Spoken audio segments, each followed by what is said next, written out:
তো hello guys, কেমন আছো তোমরা সবাই? তো দেখতে পাচ্ছ আমি আবার একটা নিউ ব্লগ নিয়ে চলে এসেছি তোমাদের সাথে শেয়ার করব বলে। তো আমি এখন পাপার সাথে একটু ঘুরু করতে বেরিয়ে গেছি। রোদ্দুরটা দেখতে পাচ্ছ, এখনও 5:30 বাজে বিকেল, এখনও কীরকম রোদ্দুর রয়েছে। আর এই রোদ্দুরের সাথে আমার প্রচণ্ড শত্রুতা, তোমরা জানো না। সে রোদ্দুরই জানে আর আমিই জানি। রোদ্দুরকে দেখলে আমার একটুও বেরোতে ইচ্ছা করে না বাড়ির বাইরে।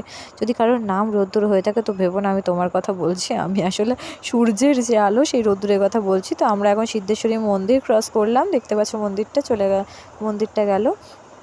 তো এখন আমরা যাচ্ছি হচ্ছে কদবেলতলার সাইডে। আসলে ওই ট্যাঙ্কের মধ্যেই যেতে পারতাম, কিন্তু ওদিকটা এখন হাটবার যেহেতু প্রচণ্ড ভিড় হয়, তো আমি চকলেট খেতে খেতে চলে যাচ্ছি। কদবেলতলার মন্দিরটা গেল। তো এই যে রাস্তাটা তোমাদের জায়গাটা আমি দেখাবো, এখানে হাট বসে। এইখান থেকে আর কি পুরো ট্যাঙ্কের মোড় থেকে ওই দিক সাইডটা পুরো ভিড় থাকে, মানে ওইখান দিয়ে যাওয়া আসা খুব প্রবলেম। এই রাস্তাটা একটু ফাঁকা থাকে এই টাইমে, সেই জন্য যেতে পারি, তাই সবসময় থাকে না। এই যে প্লটটা তোমরা দেখতে পাচ্ছ, এই যে প্লটটা, এই প্লটটায় আসলে হাটের মধ্যেই পড়বে। এই যে বাস স্ট্যান্ড, এই যে দিশারি, তো এই প্লটটাও হাটের মধ্যেই পড়বে। তো এখন আমরা যাচ্ছি গোভাগাড়ের দিকে, নতুন হাট ক্রস করলাম। তো আমি যেটা বলছিলাম, এই পাপাকে একটু খাইয়ে দিলাম ক্যাডবেরি। আমি একা একা খাবো, তাই জন্য পাপাকেও একটু খাওয়ালাম, যাতে একটু মাথাটা ঠান্ডা থাকে। আর আমার পাপাকে তোমরা ভেবো না যে সবসময় এরকম গোমড়ামুখও থাকে, আমার পাপা সবসময় গোমড়ামুখও নয়, কিন্তু জানি না এই টাইমটা একটু গোমড়া গোমড়া ছিল কেন। হঠাৎ করে দুপুরবেলা ঘুম থেকে উঠে আসতে বলেছে কিনা তাই জন্য জানি না। তো তোমাদের দেখাবো খনি, যদি সুযোগ পাই, যদি হয় তো। আমার আবার একটু খিদে পেয়ে গেলো, তো একটু খেয়ে নিলাম। তো আবার বেরিয়ে পড়েছি, এখন আমরা রয়েছি গোভাগাড়ে।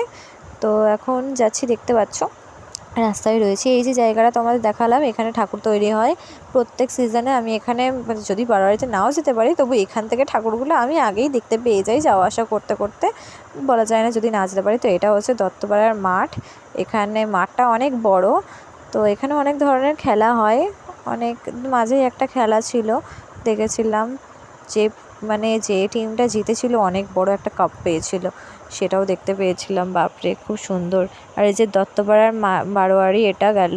তো এখন আমরা যাচ্ছি কাশ্যপাড়ার দিকে। এখানে তোমরা যেমন জানো অনেক দোকান এখন তুলে দিয়েছে আর কি। তো এই যে এখানে এটা হচ্ছে স্কুল ছিল, তো এখানে অনেক দোকান তুলে দিয়েছে, কারণ অনেক দোকান ছিল। তো এই যে রাস্তা দেখতে পাচ্ছ, এটা ডাকঘরের দিকে যায়, এটা স্টেশনের দিকে যায়।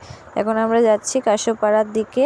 কাশ্যপাড়া আর কি ভেতরে, এই যে মন্দিরটা দেখতে পেলে, এখানে হচ্ছে রাসের টাইমে এদিকে পুজো হয়। আমাদের সাইডে জগদ্ধাত্রী পুজোয় প্রচুর জাঁকজমক হয়। এটা একটা স্কুল, এটা ভোজবাড়ি ক্রস করলাম। তো এখন আমরা যাচ্ছি পাগলা গোসাই মন্দিরের দিকে। ওখানে প্রত্যেক দিনই পুজো হয়, আর রাসের টাইমটা খুব ভালো করে জাঁকজমক করে পুজো হয়। এই যে গেটটা দেখতে পারলে। তো তোমাদের আমি বলে দিই, এই যে আরেকটা মন্দির, এটা জানি না কিসের মন্দির, তবু দেখিয়ে দিলাম। তোমাদের বলে দিয়ে আমি ঘুরু করতে আসিনি, আমি পড়তে এসেছি, তো সেটা তোমাদের বলা হয়নি, তাও দেখিয়ে দিই। এই যে আমার ম্যামের বাড়ি। তো এখন পাপাকে আমি বাই বাই বলেই চলে গেলাম ম্যামের বাড়ি পড়তে। দেখতে পাচ্ছ চলে যাচ্ছি, তো ঘুম থেকে উঠে খুব কষ্টে এসেছি। তো এখন আমি বাড়ি যাচ্ছি, অনেক সন্ধে হয়ে গেছে, ছুটি দিয়েছে। তো এখন বাড়ি যাচ্ছি। তো তোমাদের দেখানোর জন্য বাইরে থেকে অবশ্য দেখাতে পারছিলাম, ভেতরে তো যেতে পারবো না। তো এই যে লাইব্রেরি, এখানে প্রোগ্রামও হচ্ছে, আবার মেলাও বসেছে খুব সুন্দর।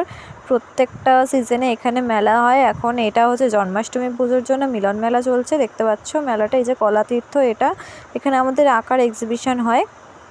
আর এই যে সামনে আছে, এটা হচ্ছে মিউনিসিপ্যাল হাই স্কুল ক্রস করলাম।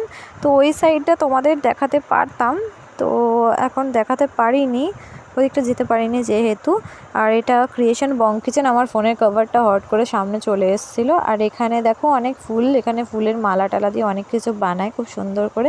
তো ওই সাইডটা যেতে পারিনি। তো এখন বাড়ি চলে এসেছি, দেখতে পাচ্ছ অনেকক্ষণ ধরে লেট করে বাড়ি এসে বলে মায়ের কাছে একটু বকাও খেলাম। এই যে আমার বাবান খুব শরীর খারাপ জানো ওর, আমার খুব মন খারাপ, ও শরীরটা খারাপ বলে দেখো কীভাবে শুয়ে রয়েছে, একটুও খেলছে না, আমার খুব মন খারাপ করছে। তোমরা একটু প্রে করো না যাতে ও ভালো হয়ে যায়। তো আপাতত আমি ব্লগটা এখানেই শেষ করছি, একটু মনটা খারাপ। তো আপাতত tata, bye bye, see you.